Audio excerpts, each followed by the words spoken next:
to the accident, I had never heard of a near-death experience, really. When I thought about death or dying, it was always a kind of a fear of what would happen and where you would go. Michaela Rosser is lucky to be alive. On July 3rd, 1994, she nearly died in a horrific car accident when she was just 17. The day of the accident, we were coming home from vacation. It was a beautiful day. We were probably about 20 minutes from home. We were driving up a hill following a cattle truck. And it was going very slow, so my mother had put her four-way flashers on. As we went up the hill, a 16-year-old girl was driving up behind us, and she went to pass us. When she saw some traffic coming, she swerved in, hit us from behind, 80 miles an hour. Our car continued underneath the cattle truck, and it drug us for about a football field in length. And the seat went up and the roof came down, and we cracked our heads off of the ceiling. I thought that was it. I thought we were just going to be decapitated. Dr. Scott Magley was one of the first responders on the scene. Michaela was unconscious. The metal around her was so bent and deformed you couldn't get where Michaela was sitting. I wasn't even sure if she was breathing.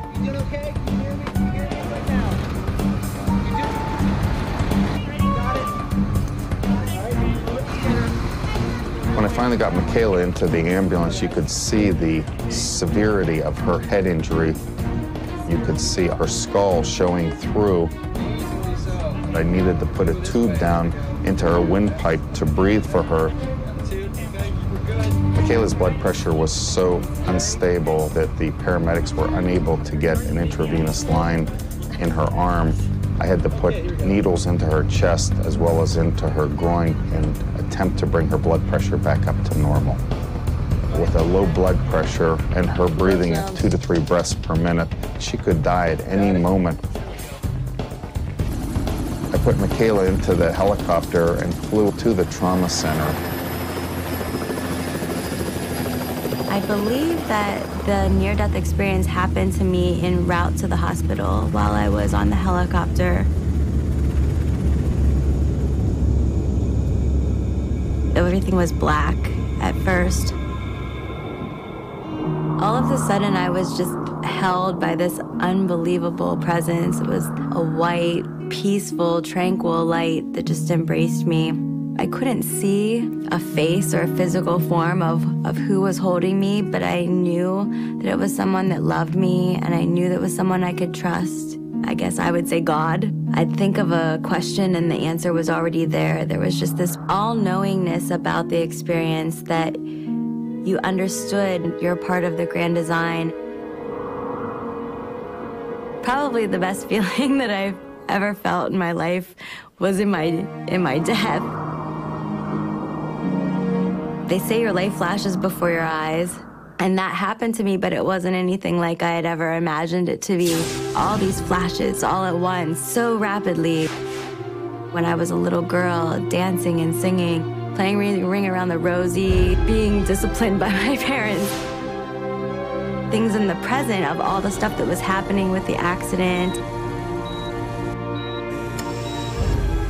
Also seeing into my future and seeing me with my grandchildren, the past, present, and future all at the same time, just bombarding me. And I realized if I went to this other place, I would be fine. I would still be. I just would never be able to have this life and live this life in this body or this form ever again. Immediately started fighting and crying and begging God, please God, I don't want to die, I don't want to die. And then all at once, I felt like I was being sucked through outer space. And then there I was, up in the corner of my hospital room, watching my body just laying there in the bed. And I realized that I made it. I'm back. His own experience was far from over. As she hovered between life and death in the ICU, something else was about to happen. something even harder to explain. My mom said, "How do you know that?" And I was like, "I was there." I know sometimes people are skeptical. There was no other explanation for it.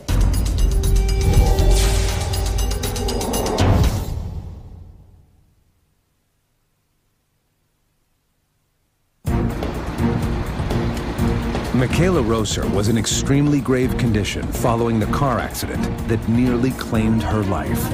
By the time she was medevaced to a nearby shock trauma center, the 17-year-old had slipped into a deep coma. But surprisingly, her extraordinary near-death experience didn't end there. In fact, it would soon take on a bizarre new twist that's even harder to explain. I was watching from above and realized I could go in and out, and I had control. And I would go in my body, and then it would be too much pain, and I couldn't take it. And so I would jump back out. I remember starting to go to different rooms. While I was in a coma, my body was lying on the bed. I was out watching the nurses do their thing. I even overheard a conversation that my mom and dad were having with my grandmothers in the hospital cafeteria. We were in the cafeteria, so we were all sitting and eating. And after lunch, my husband stood up and said he was going to go have a cigarette. And he went to leave, and my grandmother, who has never had a cigarette in her life, said, "Oh, I need one too." And then my mother-in-law said, "Yeah, it sounds pretty good." Everyone kind of started laughing. After my accident, I ran into my mom and dad's room, and I said, "Mom, when I was in a coma in the hospital, were you and Dad and Graham and Grandma downstairs in the cafeteria?" Word for word, the conversation that my husband, my mother, and my mother-in-law and I had. My mom said, "How do you know that?" And I was like, "I was there." I know sometimes people are skeptical, and probably at first I had a little bit of skepticism. For me to really understand and accept the experience as it was. At first it was very scary to talk to people about it, because people just think you're crazy or they think you're making it up.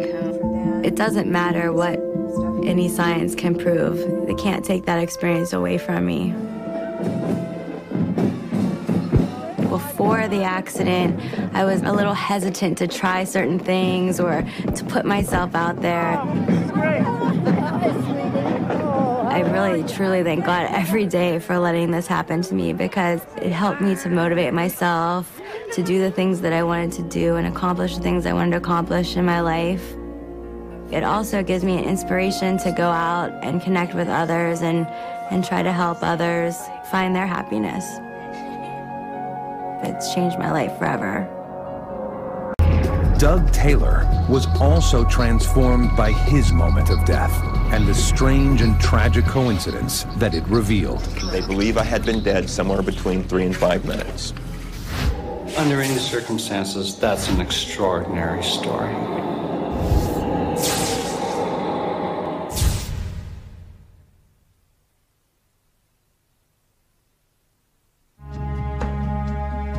I didn't always believe in the tunnel of light and people waiting for you on the other side, but after being dead for somewhere between 3 and 5 minutes, that definitely changed.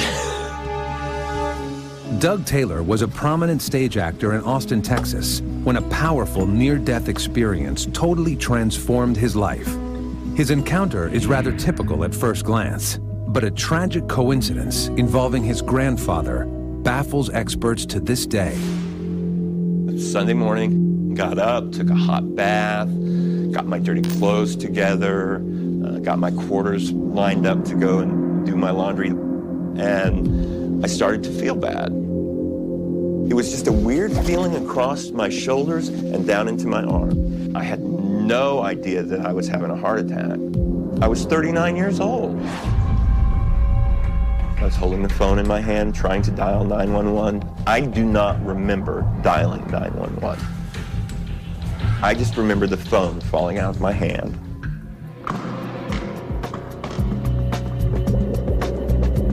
The 911 operator answered. She got no response, so she called the fire department, which luckily is 2.5 blocks from my house.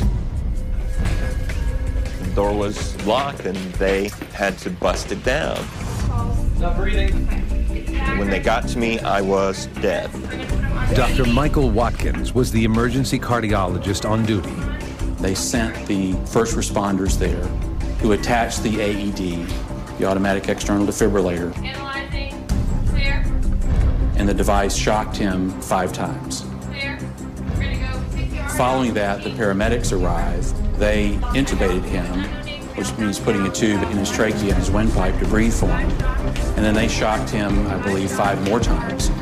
While paramedics desperately tried to bring Doug back to life, 300 miles away, his grandfather was having a major crisis of his own.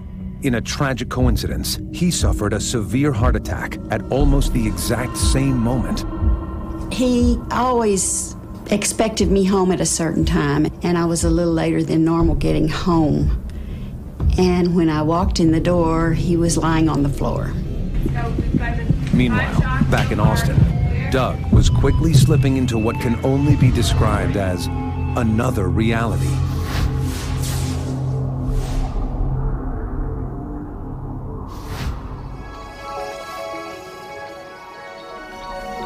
Well, I didn't see the tunnel of light that everyone talks about. I just saw an expanse of white. I wasn't afraid of anything. It was just, well, this is strange. To my right, there was a shadow of an oak tree and people standing underneath it. So I went that way. And as I got closer, I recognized the people standing towards the front. My Uncle Glenn and my Aunt Lala and my grandmother. There must have been 20, 25 people there. And I asked everybody the same thing. What am I doing here? Where are we? And the only thing they would say to me is, we're not waiting for you. Go home.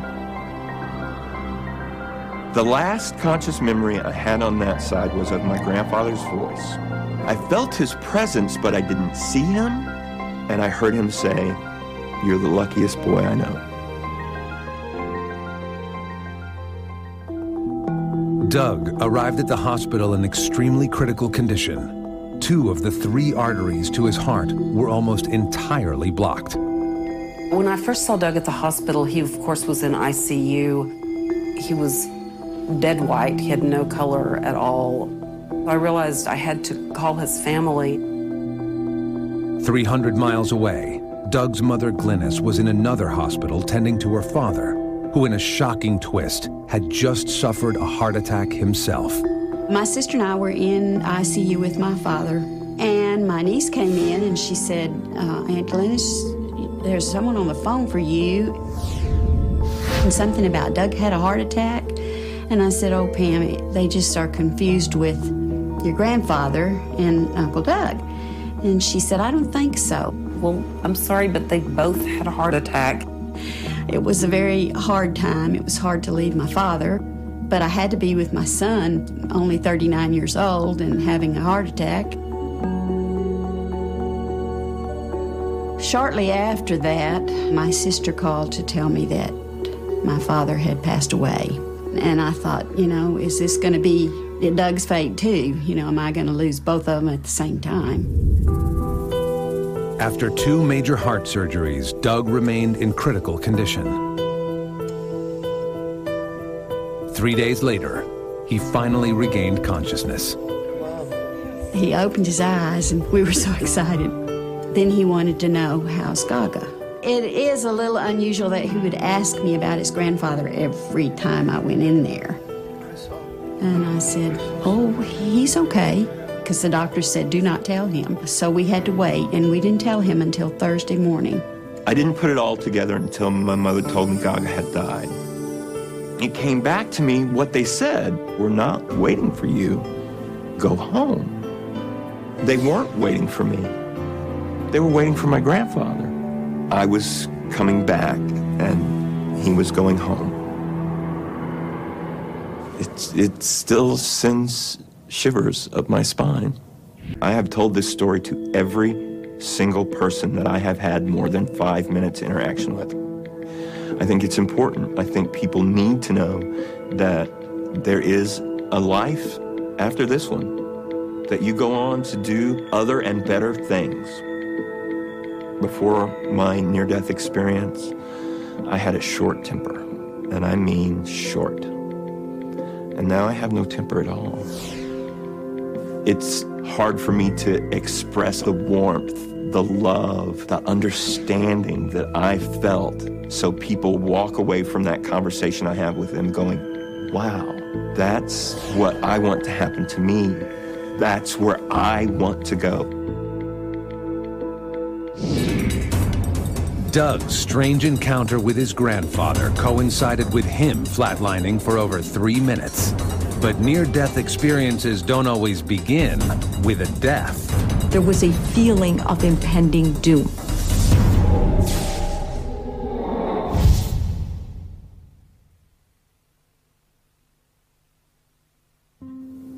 Personally, I was not religious.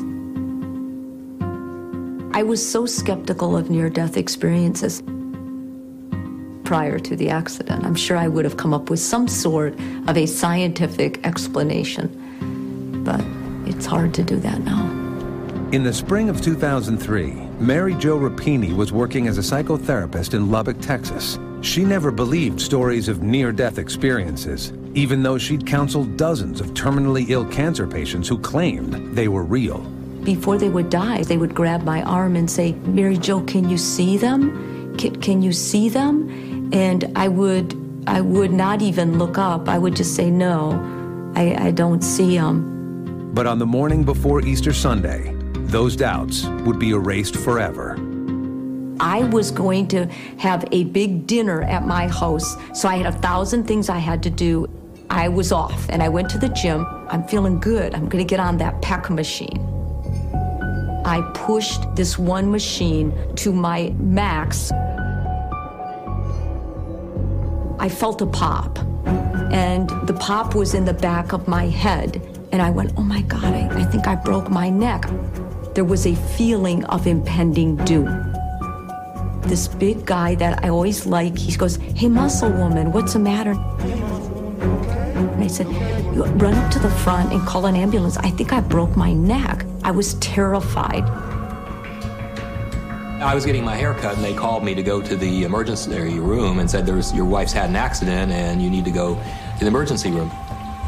A neurosurgeon came in later, and he put this CT scan up on the monitor, and he says, there's blood in the brain. And, it was just like unreal to me, I mean, you could see it there, and there's quite a lot of it. Mary Jo had suffered a subarachnoid hemorrhage, and while the diagnosis was serious, her doctors remained hopeful that they could avoid a high-risk operation. But 4 days after entering the hospital, Mary Jo's oxygen levels plummeted. Suddenly, emergency brain surgery was her only option. I was lying there, and I knew there was a lot of hustling and bustling around me. I sensed that things were very serious now. And I was having moments where I would kind of go out of my body and then come back. It wasn't scary. I would just go out, and I was kind of observing what people were doing, and then I would come back. Come on, wake up. You hear me? Good, not your eyes. All of a sudden, I noticed a light, and it was quite small. And then I said, I wonder if that's that tunnel that the cancer patients used to tell me about. But I wasn't scared. It was like I was cognizant. I was evaluating. And then all of a sudden, that grew, and it got huge. And I was in it. It was so warm, and it was so comforting. It was full of love, and not a human love. People talk about unconditional love. It doesn't really exist, but it existed there. It was total, absolute love and peace. My God, it was incredible. And then I came out into a space, into a room, and it had a pinkish tinge to it, but it was very bright. And God was holding me. I remember he had me in his arms, and he spoke to me, but I didn't use my ears like I used them on earth. it came in through me, through my skin and through my whole body. It called me by name. It said, Mary Jo, you cannot stay. And I said, I can't stay. I was upset. I started telling God every human reason I could stay. And then he said to me, well, let me ask you one question. Have you ever loved another person the way you've been loved here? And I said, no, it's impossible. I'm a human. It felt like a warm, loving, like kind of chuckle, like it's somebody that loves you and it's embracing you, and it said, you can do better. I don't remember leaving God. I don't remember going backward through the tunnel. I woke up and my husband is shaking me and he's crying, Mary, Mary, stay with me. And then he said, Mary, you know, we've got to go through all these forms. I was trying to do what we physicians call informed consent, and inform her about all the things that could happen. And I go, Ron, just do what you have to do. Somehow or other, she was at peace with it and she didn't care. She wanted me to call the shots. And he goes, but Mary, you have to care. You have to want to come back to me. And I said, I'm not going to die. I just talked to God. Mary Jo is extremely fortunate. Her doctors were able to find and fix a small aneurysm, and she recovered without any permanent brain damage. The dream won't affect my life for the rest of my life. And this changed everything in my life. I felt guilty about how inadequate I was with trying to help cancer patients go to God. I'm much different now. I'm very spiritual. I don't doubt the experience, but I doubt more what I'm doing with it at times. I'm thinking this vision is going to empower a lot of people and touch a lot of people, but is it enough? While accounts of near-death and out-of-body experiences are far from rare, they're seldom easy to verify. But the extraordinary case of Jerry Baldwin may be harder than most to explain away. I don't want to use the word spooky, but I guess that's the word I'm going to use because it's just kind of like a Twilight Zone moment.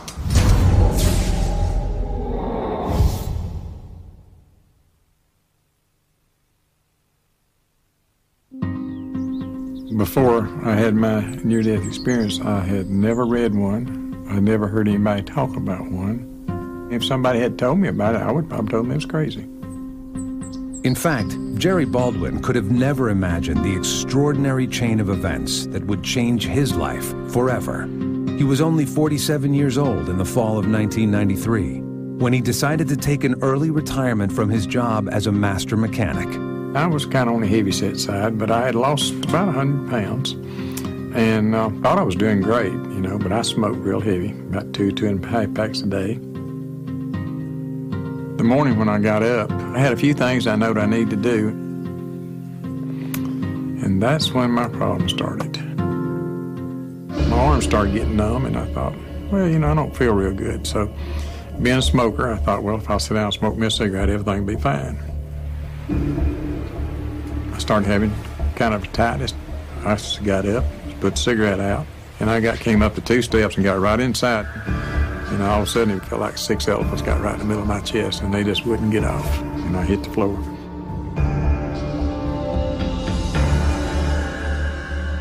We received a call that there was a chest pain. Arrived on the scene. Jerry was laying on the couch. And then we started working on him, giving him oxygen, putting him on a cardiac monitor, starting IVs, things like that. When we talked to him and kind of got a sense of what was going on, what happened.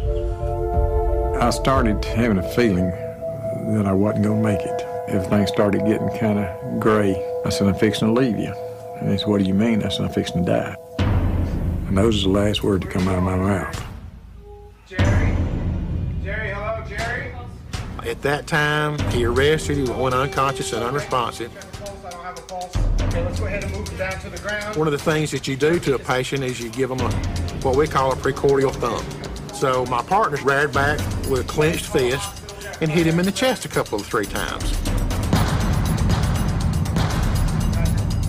Once that didn't work, we got the paddles out, put the chest pads on him so we could defibrillate him.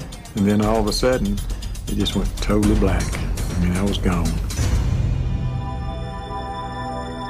I had the most peaceful feeling come over me I've ever had in my life. You know, I had no fear whatsoever. And the next thing I realized, there was no roof on my house anymore. I was floating out of my body, and I just floated up. It seemed like I was 4 or 5 feet above the room. You know, I could just see my wife. She had totally lost it. And my friend Grady, he had run outside. I turned and looked that direction, and I could see outside. There's no windows on that end of the house, so there's no possible way I could see him through a window. I don't know any other way to put it except he was sick and throwing up. And later, when I made it and got home, I told him about it. I told him exactly where he was standing, what he was doing, and he couldn't believe it. And he told me, yes, I was. And I was watching the EMTs work on me. It shocked me the first time with the defibrillators. That didn't get me back. And the second time, they shocked me, and it didn't get me back. Recharging for the patient. I got nothing. And while Steve was trying to charge the paddles up for the third time, the battery went dead in our cardiac monitor, which was nothing unusual. That happened to us on occasion. Fortunately, help was on the way. A backup team of paramedics was already speeding toward Jerry's home. I looked to my left, I seen another ambulance coming in. And that was the backup ambulance that brought the other set of paddles. Later, I told them who was driving the ambulance now. I don't want to use the word spooky, but I guess that's the word I'm going to use because it's just kind of like a Twilight Zone moment. Jerry was trapped in limbo, and he wasn't sure if the backup paramedics would reach his body in time. But little did he know, his extraordinary journey had only just begun. Next thing I know, head first, I went into that tunnel.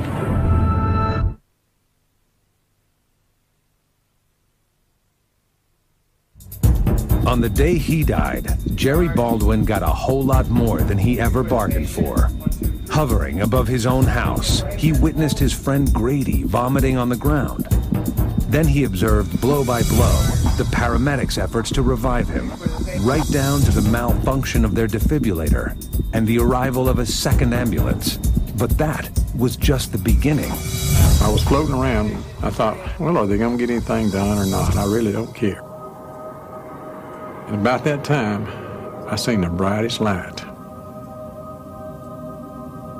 And there was a tunnel. It seemed like it might have been 3 or 4 foot around. And next thing I know, head first, I went into that tunnel. It seemed like I was going 100 miles an hour. In a little distance out there, I could see the prettiest light you've ever seen. And it was just kept getting brighter and brighter and brighter. And then all of a sudden, I just come out the other end. It was like you jumped in a swimming pool of milk, except it was light. And it just totally surrounded you. But right in the middle of that light was where I heard the voice. Somebody asked me later, how did I know it was God? I said, I just knew. I never seen his face. But the body was so bright. It was like shape of a body, but it was in this light. And he said, you got to go back. And I said, Lord, don't make me go back. He said, I'll give you a glimpse of what it's like, but you got to go back. And all of a sudden, he grabbed my hand, and we just went through the prettiest gate you've ever seen, and then down by a river. And then I ran up on some people standing by the river, and it was my mother, and my daddy, and my grandmother and them. Everything seemed to be perfect. But they all told me they loved me. And then all of a sudden, just like you snapped your finger, we were somewhere else. And it was the prettiest flowers I've ever seen, the prettiest music you ever heard in your life. I don't have the words in the English language to really tell you the peace and the love that I felt that day. And then all of a sudden, he said, I've showed you, I've got work for you to do.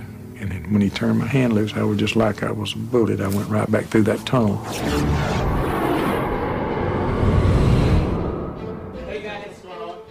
About this time, Curtis and Buck, who were another paramedic crew, they came in the door to assist us.